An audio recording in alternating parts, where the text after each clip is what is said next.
Good morning guys! For today's video po, mag voice over lang po ako dahil matagal na po itong video. Inedit ko lang po dito sa Facebook. Ayan, pasensya na po. Dahil mayroon po akong trangkaso na naman. Lagi na lang po tayo may trangkaso.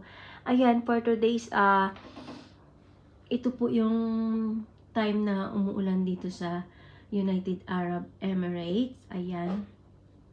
Di po ako makahinga. Magluluto po tayo ng barbecue, pork barbecue. Dito lang po sa bahay ito guys. Ayan. Tapos meron po tayong shabu-shabu. Nakita nyo naman po yung sabaw kanina, di ba? So, pakuluan lang natin. Ayan. Pagkatapos ilagay lang natin yung noodles at saka yung mga gulay-gulay. Tapos na. May sabaw ka na. Makasave ka pa. At saka wala ka pang traffic na madadaanan. So, pwede nyong gawin ito sa bahay kung mayroon kayong mga gamit ay mga ingredients na ganito. Meron po tayo dyan na squid ball, mushroom. Ayan, nakikita nyo naman guys, diba? Tsaka nagluto na din ako ng itlog para po sa ating, anong tawag ito? Barbecue, pork barbecue. So, ayan guys. At saka may mga gulay-gulay lang din po ako dyan.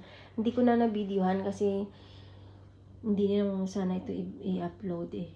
So, ayan. Thank you for watching guys. Bye!